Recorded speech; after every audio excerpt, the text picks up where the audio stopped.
dia tak pergi berperang. Kemudian kalau tak pergi pun tak apa lagi.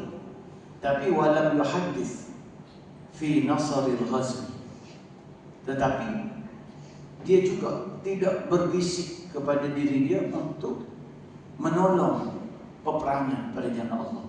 Maksudnya kalau tak mampu nak pergi, sekurang-kurang ada niat nak bantu. Jadi kalau pergi pun tidak, niat untuk membantu pun tak ada. Nabi kata mata mitatan jahiliyah. Dia mati dalam keadaan seperti bangkai jahiliyah. Okey. Ada juga kata mata ala syu'batin minan nifaq. Mati dalam keadaan satu cabang daripada nifaq, iaitu pura-pura. Beratlah juga bila kita tengok kepada hadis. Lepas tu, selama ini kita faham gitu je.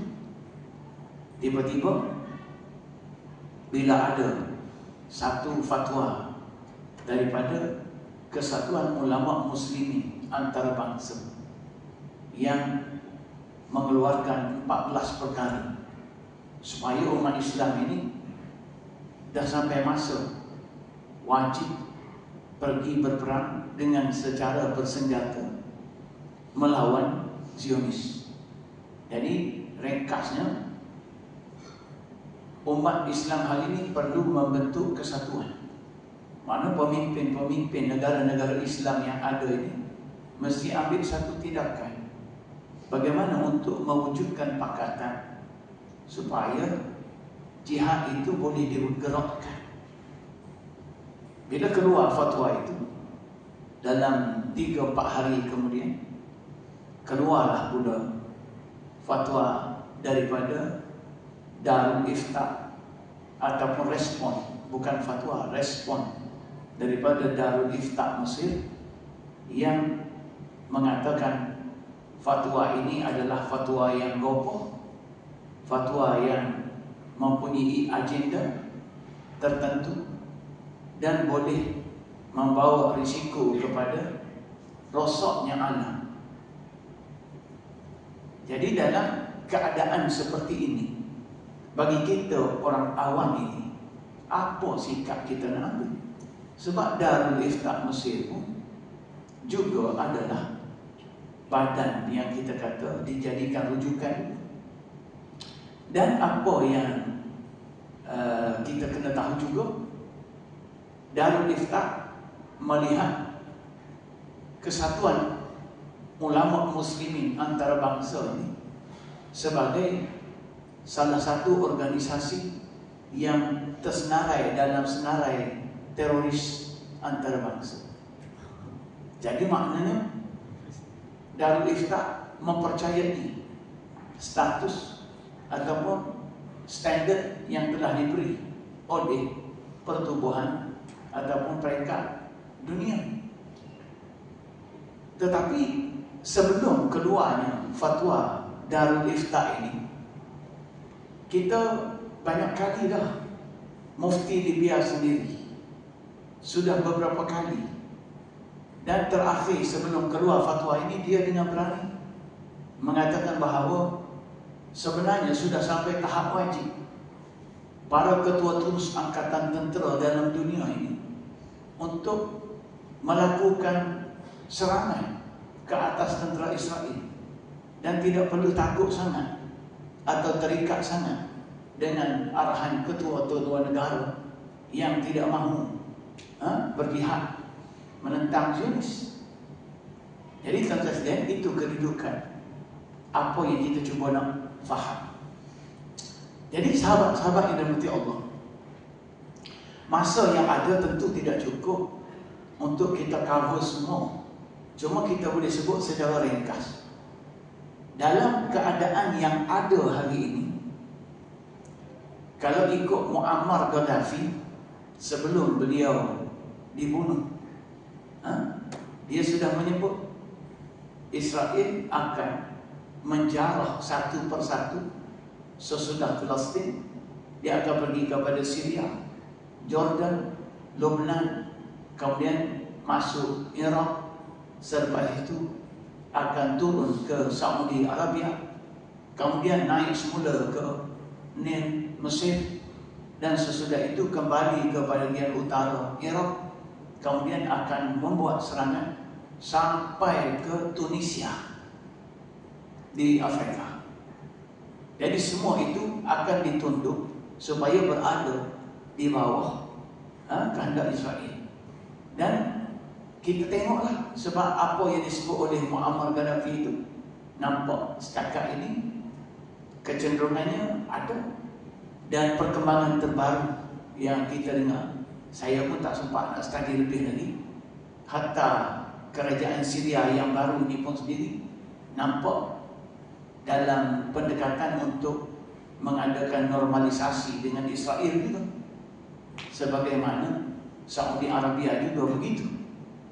Jadi sebenarnya ini kedudukan secara ringkas tentang keadaan yang berlaku. So kita nak mula di mana?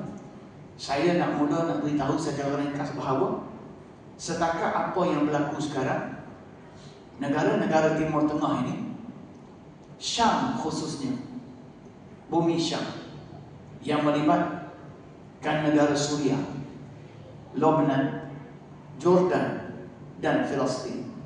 Semua negara-negara ini sudah berada dalam kepungan Israel, kecuali negara-negara yang ada hubungan diplomatik dengannya seperti Jordan, mungkin lain sikit.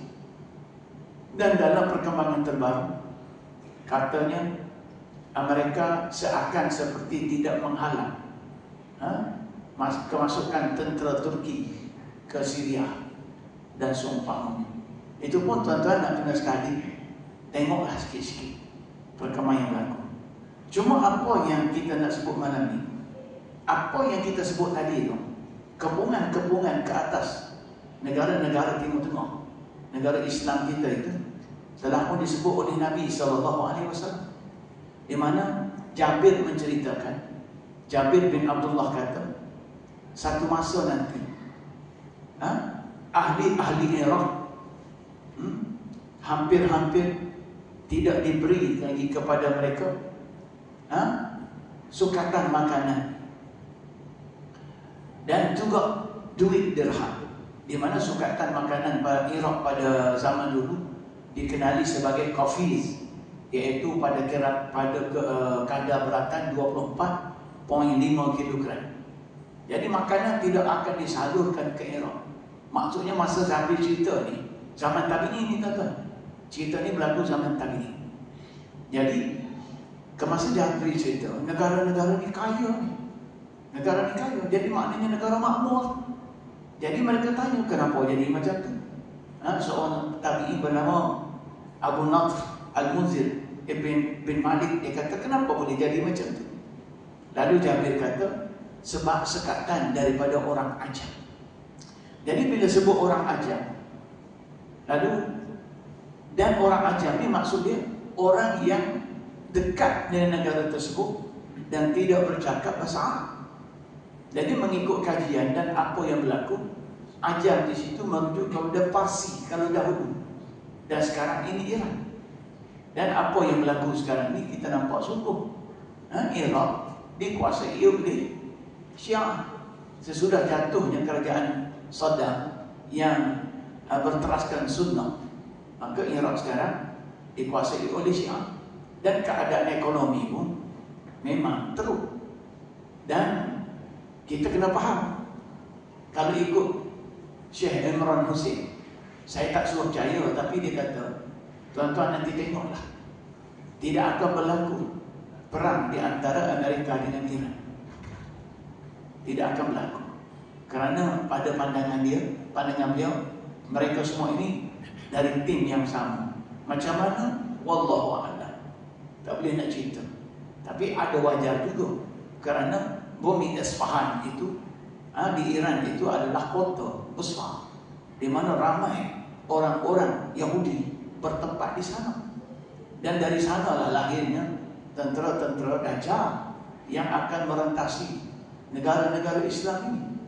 Jadi tuan-tuan sekalian, itu secara ringkas. Kita cakap secara ilmiah, tidak berdasarkan semangat, kita cakap dengan fakta. Kemudian di antara negara lain, negara yang akan dikepung, nak dicerita oleh Jabir, dia kata satu masa, sahabat-sahabat semua, kalau kita kira zaman tabi'in ini, zaman sesudah 200 tahun dah, kita kata di zaman tu mereka menyebut sebagai yushiku, hampir-hampir. Sudah dikatakan hampir, maknanya 1200 tahun ke zaman kita tu dianggap sudah dekat bagi mereka. Ya? Jadi mereka kata di antara negara yang akan dikepung ialah Syam, di mana tidak akan dibawa kepada mereka wang dinar dan tidak juga modium, iaitu sukatan makanan untuk negeri Syam, yang mana berat dia 46 kilogram, lebih kurang 50 kilogram beras kita lah, itu lebih kurang.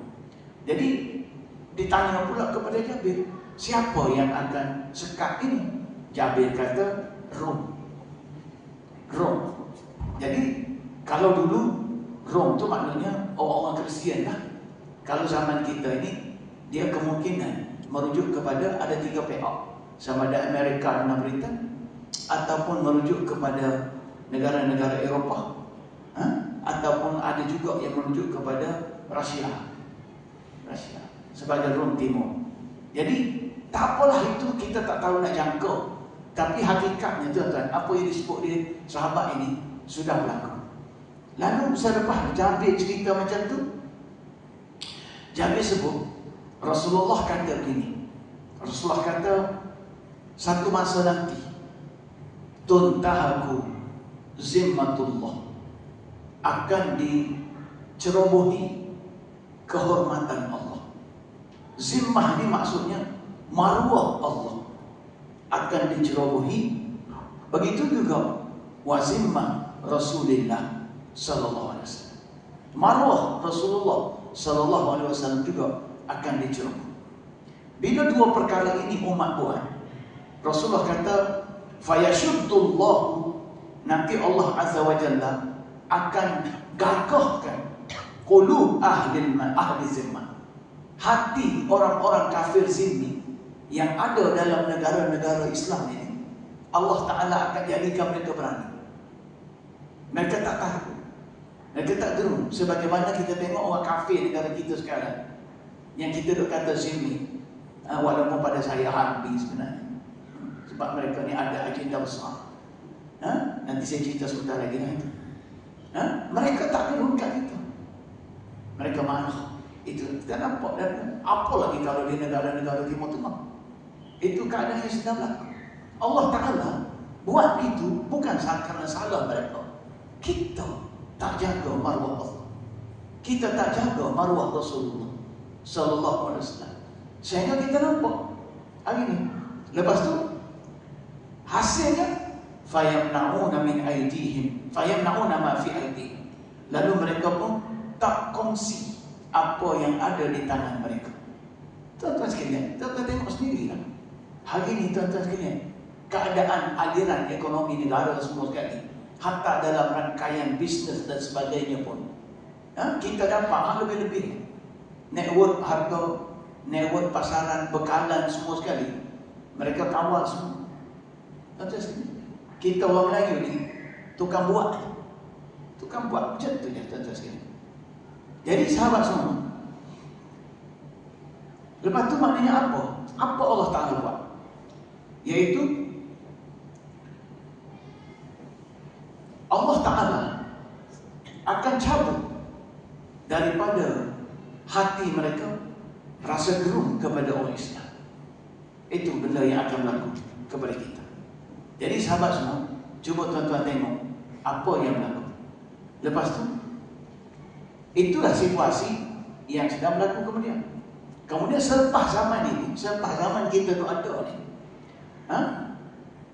dia kata, dia diam, semua Jabir diam. Lalu Jabir pun kata, ada lagi Rasulullah kata, selepas zaman ini, di akhir zaman kita nanti akan bangkit seorang khalifah.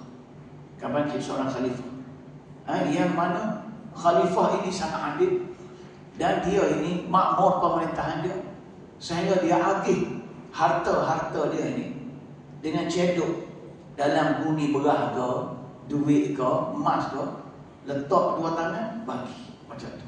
Tak bilang dah. Cedok, bagi. Cedok, bagi. Itu keadaan berlaku. Dan zaman ini sudah tentu zaman Al-Mahdi, bukan zaman kita.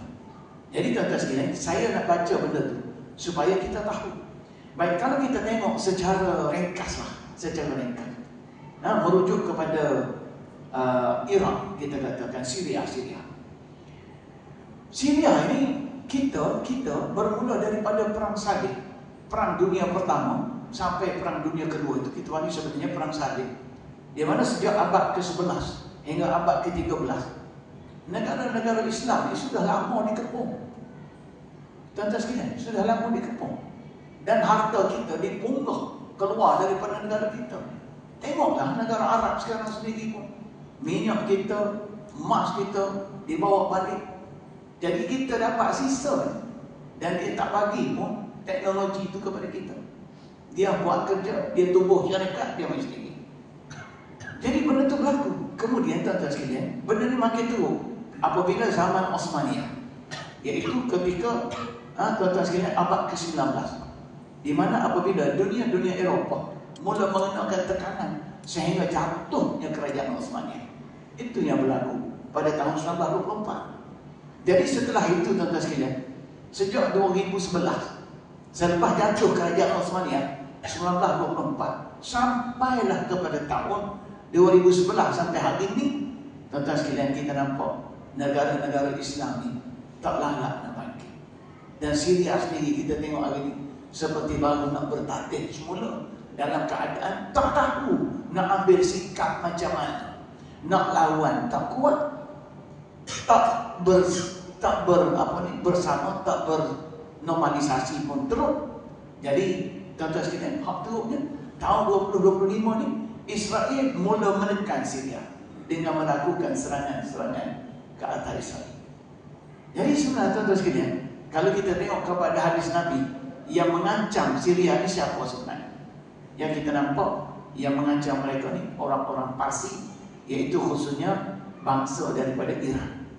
Di mana Parsi sebelum ni tuan-tuan sekalian, dia memerintah Iran, dan pada zaman moden ini kita nampak Iran memainkan peranan besar dalam politik Iraq. Cuma kita tak boleh cakap lebih. Kita tak boleh cakap lebih sebab kita tak tahu keadaan itu macam mana. Tetapi seteruk-teruk kita kata kalau betul Iran tak adalah tuan-tuan sekalian sejak hak Israel. Tetapi kita kena ingat juga bagaimana tuan-tuan sekalian, sebelum kejatuhan Hafiz Al-Assad, betul tak? Hafiz Al-Assad, orang-orang Sunni dibantai dengan teruk oleh orang Syiah di Syria, tuan-tuan sekalian. Jadi itu cerita lain. Jadi tuan-tuan sekalian, begitu juga yang berlaku kepada Rom. Dan Rom di sini yang berlaku ke atas Iraq ni, tuan-tuan sekalian, Rom ni siapa? Kalau tengok dalam peta hari ni, sama ada Eropah, iaitu kesatuan Eropah, atau Amerika Syarikat dengan Britain, ataupun Rusia sebagai pewaris Rom Timur dalam sesetengah tafsiran ahli sejarah. Jadi sahabat semua, kalau kita tengok hari ini, keadaan ini masih berterusan, dan saya tak nak sebut banyak sebab poin kita ni ada banyak. Cuma saya nak sebut kenapa dalam keadaan macam ni kita tengok negara-negara Islam ni seakan tak mampu nak bantu. Kalau kita sebut tak mahu nak bantu Gaza, mungkin kasar, tetapi ada 5 sebab secara ringkas saja. Sebab yang pertama sekali, tekanan politik dunia dan takut kepada Barat. Itu hakikat. Jadi kita tak payah hulai banyak. Kenapa gitu tuan? Kerana ekonomi orang Islam ni banyak bergantung kepada Amerika. Dan kita nampak hari ini bagaimana Amerika menggunakan kuasa tarif untuk saling tekan negara-negara ini supaya bayar lebih kepada mereka. Tuan-tuan sekalian, dan sebab itu kita tengok bila Xi Jinping datang Malaysia. Amerika pun cemburu. Dia kata datang Malaysia, Vietnam apa semua ni, buat apa sebenarnya? Negara-negara ni miskin, dia tak boleh beli pun barang kamu. Dia macam cemburu. Jadi kita kena fikir tu, apa yang disebut oleh mereka tu sebenarnya ada benarnya tu. Datang lama-lama dan tuan-tuan dengan 20 MOU yang berlaku itu, tuan-tuan tengoklah senarai MOU tu. Dan di antara banyak-banyak tu saya tak erti semua, nak baca semua pun tak cukup masa. Tapi salah satu MOU yang agak saya terkejut apabila adanya satu persetujuan untuk membuat pelarasan antara ajaran Konfusi dengan ajaran Islam untuk diselaraskan dan dibudayakan dalam negara kita. Tuan-tuan sekalian, bagi kita yang berkaji bidang ni, kita sensitif lah benda itu. Tuan-tuan sekalian, hak sekular pun kita tak nak buat. Dia sekular di Eropah. Kalau di negara China, dia panggil komunisme. Kalau di negara kita, dia panggil liberalisme.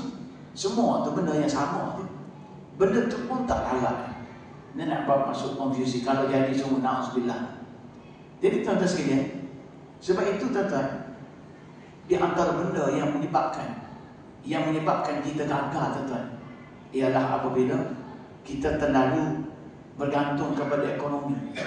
Dan apabila ekonomi itu dibina sampai ke tahap seperti yang kita ada sekarang, di mana ekonomi kita ni digunakan untuk menjana kehidupan, bukan kita menggunakan apa yang ada untuk hidup sebagaimana di zaman Rasulullah dulu.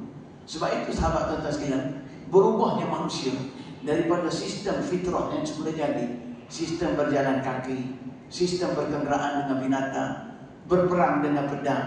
Sistem-sistem itu telah menjadikan kita terperangkap, di mana kalau kita tak hidup dengan cara itu, kita tak boleh hidup. Dan begitulah mereka telah buat kita, tuan-tuan sekalian. Mereka telah buat. Jadi kita tak mampu nak baca semua. Cuma yang kedua, di antara faktor yang banyak ialah, tuan-tuan sekalian, kepentingan ekonomi dan perdagangan. Dan di antara poin yang besar, tuan-tuan sekalian, kita nak sebut Arab Saudi, UAE, Mesir, Jordan ini adalah antara negara yang mempunyai hubungan dagang yang kuat dengan Mesir, dengan Israel dan Amerika. Ni hubungan dia terlalu kuat. Dan Mesir khususnya adalah negara yang menerima bantuan tahunan secara besar-besaran bernilai berbilion dolar sebagai anak ternakan selepas perjanjian Camp David tahun 1979. Tuan-tuan sekalian, jadi sahabat-sahabat yang dirahmati Allah, sebab itu kita tak mampu nak sebut ayat Quran lagi. Nanti kita sebutkan kali-kali. Dan hak paling berat lagi, perpecahan dunia Islam, di mana negara Islam sendiri tak bersatu. Tak bersatu. Sebagaimana pecahnya orang-orang Islam dalam mana-mana negara, hatta negara kita. Bila kita sebut soal perpecahan, bila kita sebut kesan perpecahan politik kepartian yang ada, contohnya ada tu orang kita ni, dia tak boleh pantang sebut, dia pun angkat punggung keluar tu daripada kuliah. Ada. Kita nak sebut macam mana, tuan-tuan? Kuliah buat apa kalau kita tak boleh berlapang dada? Sebenarnya lama dah kita rosak, tuan-tuan sekalian, lama dah kita rosak. Tapi sedang mengurai waktu dulu. Dan yang paling bahaya lagi sekarang, tuan-tuan, pengaruh Zionis dan normalisasi yang telah pun dibuat oleh Presiden Amerika Bill Clinton zaman dia tahun 2020, di mana menggunakan perjanjian Abraham, mereka telah berjaya menundukkan negara UAE, Bahrain, Sudan Maghribi dalam tahun tu je untuk menormalisasi menerima Israel. Zaman tu Mesir saya kira lah tahun 1979 lagi. Lepas tu Jordan 1994. Tuan-tuan sekalian, tu 6 buah dan negara. Yang kuat yang lawan dia, Saddam Hussein, Iraq hancur. Apa nama lagi? Libya, yang lawan dia hancur. Jadi keadaan-keadaan ni, tuan-tuan sekalian, menyebabkan negara Islam ni, tuan-tuan sekalian, tidak mampu untuk menyerah melakukan halangan. Jadi faktor-faktor inilah yang diambil oleh ulama-ulama seperti Darul Ifta untuk mengatakan kita nak jihad macam mana. Saya nak ada dari kalangan orang-orang yang berada di negara Mesir, dan orang ini orang alim, dipanggil ulama dari kalangan pemikiran Salafi, mengatakan kita tidak boleh melakukan jihad ke atas Israel kerana kita sudah ada perjanjian dengan mereka. Tuan-tuan sekalian, punya sesat pemikiran. Maaf saya terpaksa kata.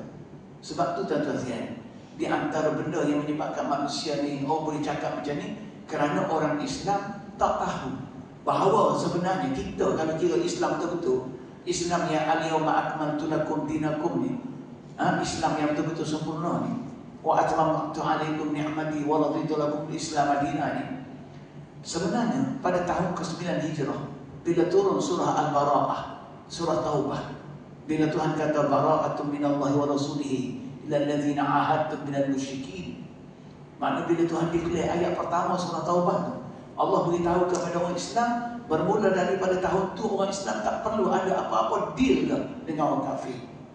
Sebab Tuhan dah kata, hari ini aku sempurnakan bagi kamu agama kamu. Tetapi sebab orang tak pakai, tuan-tuan. Dan orang tak pakai sebab apa? Ni, kerana di zaman kelemahan kerajaan Utsmaniyah dulu, orang-orang Arab menganggap kerajaan Khilafah Utsmaniyah itu sebagai kerajaan orang Turki, bukan orang Arab, walaupun bawa Islam. Maka sebab itu negara-negara Arab ni bila dijajah, diumpan. Siapa nak merdeka, nak jadi negara, kita buat, bagi lantik presiden, lantik raja dan sebagainya. Tuan-tuan sekalian, sebab itu raja-raja yang ada ni tuan-tuan, raja-raja yang diberanakkan oleh penjajah. Itu tuan-tuan sekalian. Jadi lepas tu di antara tipu daya yang paling kuat, nak lantik jadi khalifah. Maka ramai yang termakan dengan permainan itu. Sebab itu tuan-tuan sekalian, kita nak sebut. Jadi merujuk kepada fatwa-fatwa tadi, saya pun nak sebut secara ringkas. Macam mana? Azan dulu tak? Kan terus? Teruskan. Okey. Jadi tuan-tuan sekalian, tak apa lah kamu cakap duduk sini tu. Cakap lagi boleh tak? Tidak emosi sana. Kalau kuliah-kuliah lah yang bawa semangat sikit. Sini tak boleh sebab orang educator semua. Jadi kita buat cara orang educator. Kita cakap cara bilik kuliah. Jadi tuan-tuan sekalian, setelah kita faham kedudukan tu, maka salah satu, ni baru nak masuk point start, salah satu benda yang penting dalam isu ini ialah isu Gaza. Isu Gaza ni, dia istimewa tuan-tuan. Kita pun hairan bila kita tengok kepada bumi Gaza. Dia ni kecil dan duduk di selatan, di selatan Palestin. Sempadannya Rafah dengan Mesir. Betul tak? Di selatan. Kalau tuan-tuan ambil bumi Palestin, kecil tetapi dia duduk Gaza. Dan apa yang menarik, Gaza ini, tuan-tuan sekalian, untuk makluman kita, dia Gaza ni yang kita panggil Qita' Gaza. Qita' ni maknanya seketok. Nak terima apa tak tahu. Nak terima apa kan seketok. Qita' Gaza ni seketok, pendek. Orang Kelantan. Secepis tanah Gaza. Dia tanah Gaza ni tuan-tuan, di sebelah utara dia, daripada selatan ke utara tu 12 km je panjang. Kata silap saya, rasa 12 ke 20 lebih gitu. Rasa 12 ke 20 lebih, 24 gitu lah, saya tak ingat. Tak apa. Lepas tu yang di utara ni tuan-tuan, di sepadan utara tu, sebelah atas dia ada bandar nama dia Asqalan. Duduk dalam sempadan Israel. Israel ambil tanah Asqalan. Gaza yang merupakan asalnya adalah satu daerah di bawah Asqalan. Di mana, tuan-tuan sekalian, jarak di antara Gaza dengan Asqalan itu, tuan-tuan sekalian, hanyalah sekitar 21 km. Tuan-tuan sekalian. Jadi daripada Asqalan sampai ke Gaza, jarak tu lebih kurang daripada Pasir Mas ke Rata Panjang. Di tengah-tengah tu ada sempadan. Dan Gaza ini dia sebenarnya di bawah bandar Asqalan. Tuan-tuan boleh dengar tak nama Asqalan? Kita dapat tahu dengan Gaza ya. Dalam bahasa Israel dia panggil Ashkelon. Maka satu hadis Rasulullah sebut. Rasulullah kata apa? Hadis ni riwayat Ibnu Abbas. Hadis sahih. Disebut oleh At-Tabarani dalam kitab dia Al-Mu'jam Al-Kabir. At-Tabarani sebut apa? Dia kata Ibnu Abbas ada cerita di mana Rasulullah bersabda begini. Awwalu hadzal amri nubuwatun wa rahmah. Awal-awal urusan agama Islam ini, peringkat pertama, fasa pertama ialah fasa kenabian dan rahmat. Maknanya zaman Nabi, zaman nubuwah ada rahmat. Zaman nubuwah ni dia mula bila? Dia mula tahun 610 sehingga 632. Jadi maknanya lebih kurang 22 tahun atau 23 tahun. Itu zaman tu, zaman top lah. Yang Nabi kata zaman terbaik. Lepas tu, okey, maknanya kepimpinan zaman tu betul-betul di bawah kenabian. Lepas tu, bila mati Nabi SAW wafat, Rasulullah sebut awal-awal, summa yakunu khilafah wa rahmah. Kemudian nanti Islam itu akan menjadi khilafatan wa rahmah. Zaman khilafah dan zaman rahmat. Jadi apa beza zaman ini? Zaman Nabi, kelebihan dia, tarbiyah apa semua sekali itu, dakwah, tarbiyah, semua daripada Rasulullah SAW. Sahabat dengarlah, ya, dengar betul-betul. Jangan tidur, sebab kita cakap ni, cakap untuk ambil ilmu, tuan-tuan sekalian. Jadi zaman ni tahun bila? Daripada tahun 632 Masihi ni sampai 661. Jadi lebih kurang 30 tahun.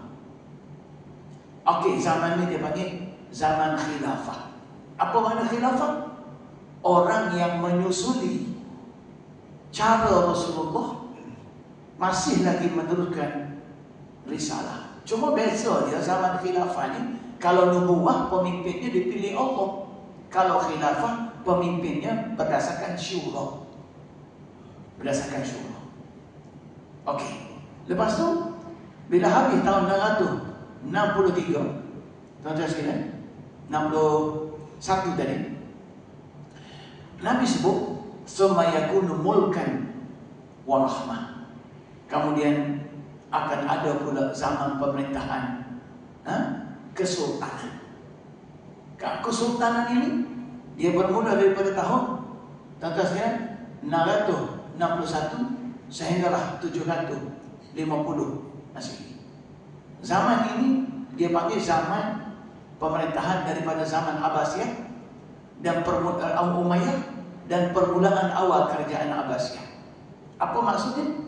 Zaman tu kerajaan bukan lagi syura, tapi dijadi milik yang kita dipanggil raja, malik tu, iaitu pemilik kuasa. Sampai zaman kita sistem tu masih ada. Pemilik kuasa, syura tak ada dah. Raja lantik, keturunan. Itu Nabi sebut. Jadi sampai tahun 750.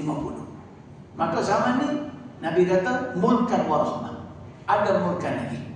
Ada mulkan, ada kuasa dan ada rahmat lagi zaman ni. tetapi dia dah mula kelabu. Summa yakunu imaratan wa rahmah. Sesudah kerajaan, pemerintahan kesultanan, rupanya sistem monarki berakhir. Dan lahirlah pula zaman dia panggil imarah, iaitu zaman kerajaan. Bukan lagi kesultanan, tetapi kerajaan seperti yang ada pada zaman kita. Dan zaman ini tuan-tuan sekalian, dia berterusan. Kenapa zaman ini dia panggil mulkan imarah wa rahmah? Kerana Islam tidak seperti zaman zaman nubuwah, zaman khilafah, zaman mulk raja, di mana 3 zaman pertama itu Islam ditadbir oleh seorang pemerintah dia seluruh mana bumi Islam. Tapi bila masuk zaman imarah, walaupun ada kerajaan Osmaniyah, tetapi kerajaan-kerajaan Islam sudah mula tidak lagi dipimpin oleh seorang pemerintah. Maka lahirlah kerajaan Islam di Andalusia, satu kerajaan. Lahir kerajaan Islam di India, satu kerajaan. Dan lahir juga kerajaan-kerajaan Islam di Nusantara kita. Itu dia panggil zaman imarah. Jadi maksudnya masing-masing membawa dasar yang tidak lagi di bawah seorang pemimpin. Itu dia punya. Selepas habis zaman imarah ni tuan-tuan, daripada tahun 750 ni, dia pergi sampai bila? Dia pergi sampai 1924, iaitu runtuhnya kerajaan Osmaniyah. Bermula dari situ, maka Nabi sebut habislah selepas tahun 1924 sehingga kita sekarang 2024. Betul tak? 100 tahun dulu, sejak 100 tahun sampai zaman kita ni, daripada 1924 ni sampai zaman kita 2024 ni, dia panggil zaman pemerintah, zaman yang diperintah oleh Kaldai. Nabi sebut. Jadi kita ni tuan-tuan sekalian hidup di zaman Kaldai. Kerana Nabi sebut apa? Pemimpin pada zaman ini summa yatakadamuna alaihi. Kemudian pemimpin-pemimpin selepas zaman Osmaniyah dulu 1924 sampai zaman kita ni, yatakadamuna alaihi. Takadu malhumur. Mereka ini saling terjah menerjah, terpa menerpa, sebagaimana terjahan dan terpaan himar. Terpaan himar. Ini tuan-tuan sekalian. Maka dari 4 zaman sebelum ni, dengar nubuwah, khilafah, kemudian sultan ataupun mulkan, kemudian imarat. 4 zaman tu Nabi tak sebut apa-apa. Maksudnya zaman tu umat masih lagi boleh taat kepada pemimpin yang ada. Tetapi bila mari zaman kita ni, Nabi kata di zaman Kaldai ini, di zaman orang berebut kuasa asalkan dapat kuasa, tak kira apa jadi, Nabi kata fa'alaikum bil jihad. Maka ke atas kamu wajib berjihad. Ni zaman kita. Sebab itu saya secara peribadi, bila Darul Ifta Mesir memberi hujah-hujah, saya baca, saya dapati hujahnya bukan bersandar kepada nas sangat, tetapi dia punya takwilan fiqhiyah. Dia panggil sudut-sudut fiqh banyak diguna sebagai huraian-huraian fiqh untuk menidakkan fatwa supaya berjihad. Jadi saya tidak cenderung kepada mereka dalam bab ini. Sebab apa? Saya takut bila kita mati dalam keadaan kita menolak panggilan jihad tersebut, kita mati dalam keadaan kita tidak memenuhi fa'alaikum bil jihad, dan ke atas kamu wajib berjihad. Ini tuan-tuan benda yang kita nak selamatkan akidah kita. Sekurang-kurang kalau tak pergi jihad pun, janganlah sampai mati rasa, hilang niat, sampai tolak cadangan-cadangan yang baik. Tuan-tuan sekalian. Dan dengar lagi, wa inna afdala jihadikum, dan sebaik-baik jihad di zaman kamu ni, di zaman Kaldai ini, Nabi kata ar-ribat. Apa dia ar-ribat? Tambah diri, bertahan di tempat itu. Jangan tinggal negeri kamu. Jangan serah bumi kamu kepada musuh. sebagaimana kita serah tanah kita banyak-banyak kepada Musangking. Sampai raja sendiri kena bercakap. Sampai tuanku kata, mana ni pegawai-pegawai? Juru bangun, saya nak tengok dalam Dewan dan Negeri. Mana pegawai-pegawai? Sampai raja kata, kita sepatut menjadi benteng yang pertama mempertahankan negeri, bukan menjadi boneka kepada orang yang merompok harta negara. Itu nak kena hikmat. Nasib baik raja kita masih bersuara. Tuan-tuan sekalian, masih lagi ada sultan yang kita kata berani nak berdepan dengan benda ni. Tuan-tuan sekalian, cerita lain tu bab lain saya tak maulah, tapi sikap tu betul. Kalau ikut orang politik macam-macam lah bacaan dia, tetapi sikap tu betul. Dan betul bila tuanku sebut, tuanku baru jadi raja tahun 2019 dan terus jadi agung. Jadi baru masuk tahun ke-5, sebab tahun ni 2025. Jadi dia kata sebelum dia jadi raja kita boleh buat apa. Jadi cepat jugalah, dalam tempoh 5 tahun buat kajian apa semua, ambil tindakan. Kerana kebun itu sudah berusia 30 tahun pokoknya dan 40 tahun. 40 tahun ni saya cek rupanya 1985 mula start benda tu berlaku. Ketika saya berusia tingkatan SPM masa tu. Tuan-tuan sekalian, cerita bahaya, tak ada riba. Jadi sama lah ni, sama. Kalau di Palestin, Israel yang nak ambil tanah. Di negara kita kafir. Sampai Sultan kata merompok di siang hari secara terang-terangan, tanpa rasa malu dan takut. Perompok.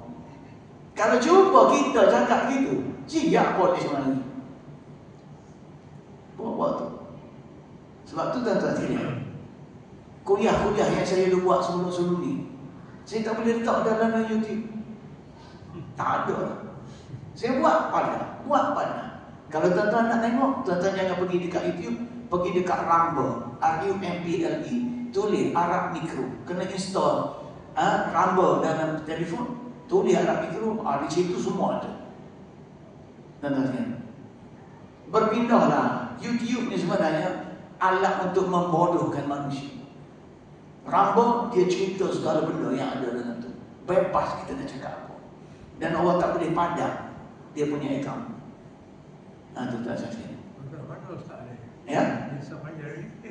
Apa dia? Waktu masih isap panjang ni, macam mana? Apa tak tahu, tuan-tuan. Sebab kita sambut dan ya? Tak apa. Apa tak tahu, tuan-tuan boleh setara mana masuk. Gitu. Dia sudah biasa lepas masuk waktu isap tu 10 minit gitu ini ya. Biasa buat gitu. Sebab diberitahu kata kuliah bulanan ni boleh panjang sikit apa pandai. Tak apalah kita ambil Sekejap kan? Sekejap. Berapa minit dah lebih? banyak kata. Baik. Dekat Nak habis sikit lagi. Lepas tu bila Rasulullah sebut fa'alaikum bil jihad dan wa inna afdala jihadikum, dan sebaik-baik jihad kamu ialah mempertahankan tanah air kamu, dan Nabi sebut wa inna afdala ribatikum, dan sebaik-baik tempat kamu nak bertahan di zaman kita ni, dia sebut apa? Asqalan. Nabi sebut nama Asqalan yang duduk dalam daerah Gaza, di mana Asqalan ni pandai. Israel dah dekat ambil ke dia. Dia bagi Gaza ke bawah. Maknanya itu tempat akan berlaku perang. Patutlah kenapa Amerika, Trump dan Israel nak ambil juga bumi Gaza. Kerana Rasulullah sebut di tempat ini sebaik-baik tempat jihad, dan tempat ini akan berlaku perang. Jadi apa mari dia nak buat saja sebenarnya. Nak cerita benda-benda orang tuan-tuan tak aja jumpa. Ya. Betul. Benda ni penting. Dan Nabi sebut sebenarnya orang yang akan berjuang di tempat ini hanyalah kumpulan yang kecil. Nabi sebut ta'ifah sahaja. Jadi berdasarkan hadis tu, Tuan-tuan sekalian, maka kita nak maklum, kita nak maklum, sahabat semua, berdasarkan hadis tu, saya melihat fatwa Darul Ifta itu, saya tak dipakai, saya tak kata tak betul, saya tak pakai. Dan saya nasihat tuan-tuan, jangan ambil lah pendirian macam tu, sebab salah, bercanduh dengan apa yang Nabi sebut. Sebab ada lagi ni hadis-hadis lain yang kita tak boleh nak sebut. Sebab ni pun 48 minit kat 50 minit. Jadi insya-Allah lah, tuan-tuan sekalian, lain kali boleh kan kita faham itu kita punya kedudukan. Baik. Semoga Allah Subhanahu Wa Taala memberi kepada kita kepahaman dan mengekalkan iman kita supaya kita tidak tergelincir dalam bab akidah pada jalan Allah Subhanahu wa taala. Bismillahirrahmanirrahim. Alhamdulillahirabbil alamin. Wassalatu wassalamu ala rasulina karim wa ala alihi wa sahbihi ajma'in. Subhanaka la ilma lana illa ma 'allamtana innaka antal alimul hakim. La haula wa la quwwata illa billahil 'aliyyil 'azim. Allahumma anfa'na bima 'allamtana wa dhakkirna mimma nasina wa 'allimna mimma jahilna. Allahumma tammim lana taqsirana fi ada'i wajibatina wa qada'i a'malina. Allahumma ati nufusana taqwaha wa zakkiha anta khairu man zakkaha anta waliyuha maulaha. Allahumma yassir wa la tu'assir. Allahumma tammim lana bil khair. Wa sallallahu ala sayyidina Muhammad wa ala alihi wa sahbihi wa sallam. Walhamdulillahi rabbil alamin. Qabbalallahu